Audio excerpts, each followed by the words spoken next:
What is up, guys? It's Doodoo Poker here, back for another video. Today we are going to be talking about why is this spot underbluffed in 3-bet pots. What spot am I talking about? I'm talking about the triple Broadway river in a triple barrel line, because we want to understand not only why a spot is overbluffed, but the reasoning behind how people play poker. What is the reason that it is overbluffed or underbluffed? Now, this is an underbluff spot, so let's get into it. So let's say we are in the cutoff. We are against the button 3 bets, and the flop comes queen 8-2 rainbow.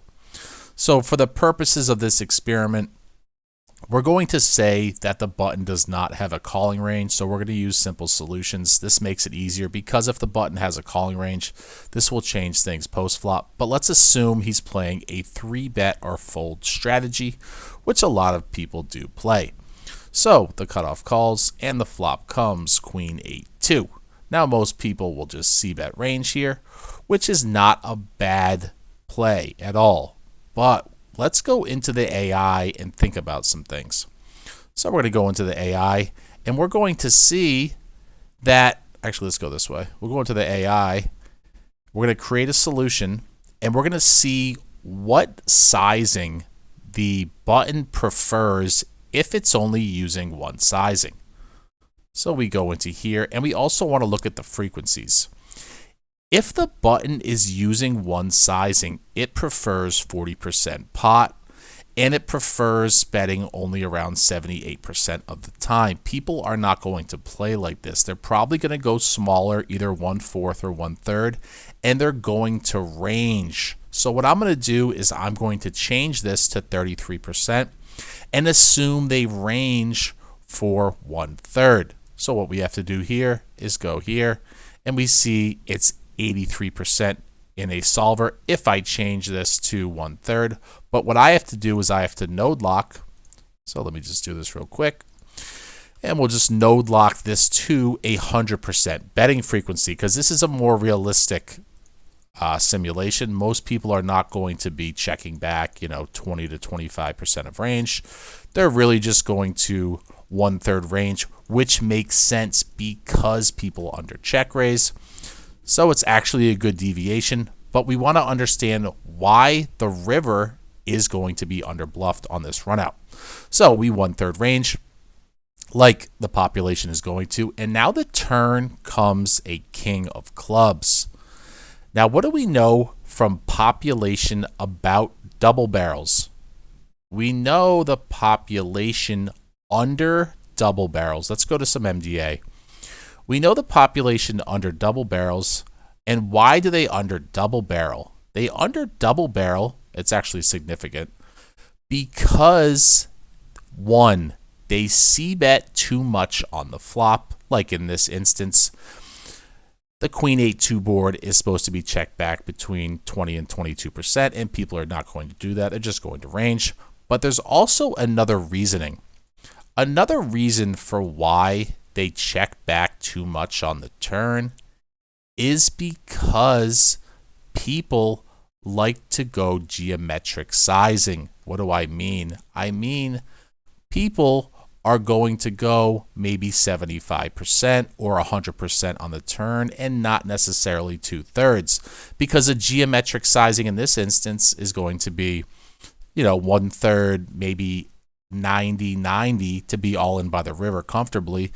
But people like to check because they're not going to bet hands like queen jack suited.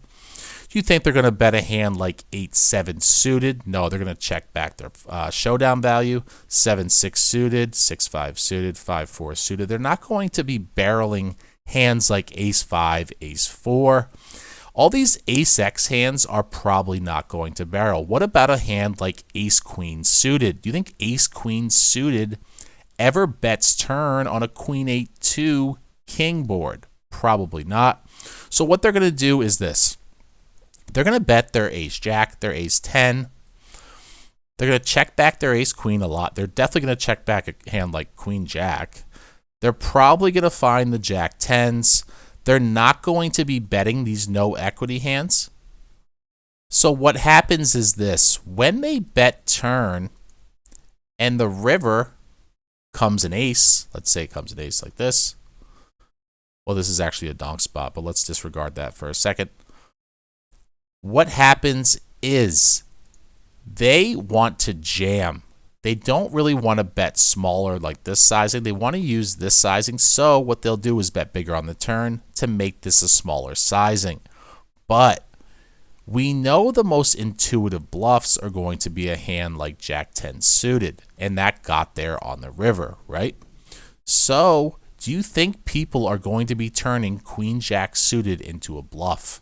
No. Why? Because they didn't bet it on the turn. Do you think people are going to be turning 8-7 suited into a bluff? No, because they didn't bet it on the turn. What about a hand like King 6? Probably not, right? What about a hand like King 9? These hands are not going to be turned into bluffs. So what happens is this. People c-bet too much on the flop. On the turn, they go too polarized. Solver solutions, let's go to a real solver solution because I want to show you something. A real solver solution would never go that big on the turn.